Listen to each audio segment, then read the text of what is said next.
It was the 57th meeting of a Commission on Status of Women, and the main theme this year was eliminating violence against women and girls in all its forms. So it was a very important meeting. In fact, it was attended by around 8,000 people, 6,000 NGOs registering, and I think Michelle Bachelet in her opening address said that was the highest number that had ever attended CSW. And there was a lot of, I suppose, unease about the fact that the meeting may not produce a set of agreed conclusions. People were very worried about that. The main sticking points there were the issues around sexual health and reproductive rights, the issue around family and whether or not, violence that happened in the family should be a sacrosanct. And some of the issues around sexual ethics training, particularly for adolescent and young people. So they were some of the contentious issues. And the fact that culture and tradition can on occasion be used as an excuse for violence against women. The real fear was that if we couldn't get agreed conclusions, it would send a message to the citizens of the world, really, that violence against women was okay. So we were very worried about that.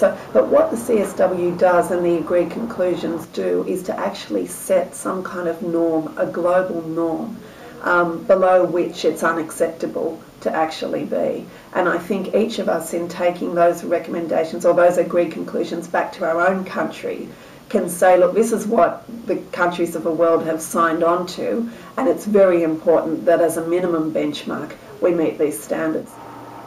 In the 3 years that I'm the chief, I want to move from 10% to 12%. That's an extra 660 women in the Australian Defence Force. So for me this year and for Australia, it was a different visit this year, because ordinarily we go in with a delegation which is normally about NGOs and government.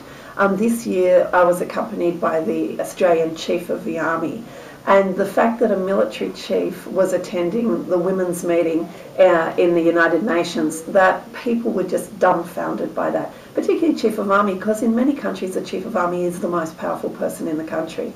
And the fact that he would be in there speaking so passionately about ending violence against women in all its forms, but also about the need for military organisations around the world to address the treatment of women, to ensure that women can be at the most senior levels of the military, so as the 2- and 3-star generals, and to speak about his plan for achieving that in Australia was very, very inspiring.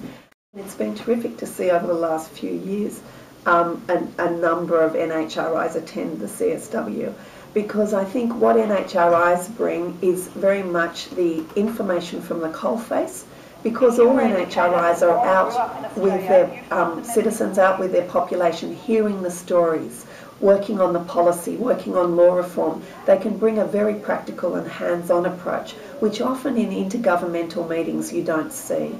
So I think NHRIs, particularly where they have a voice that's separate from government, can be very influential and add significant value into the deliberations of the Commission on the Status of Women. And one of the agendas that the Australian Commission, Human Rights Commission, but also the Australian Government has been pursuing, together with other NIs, is the possibility that NIs would have independent status before the Commission on the Status of Women. At the minute, as you said, I travel every year with the government delegation, and I'm part of that delegation. I don't have an independent status, and that's something that needs to be addressed.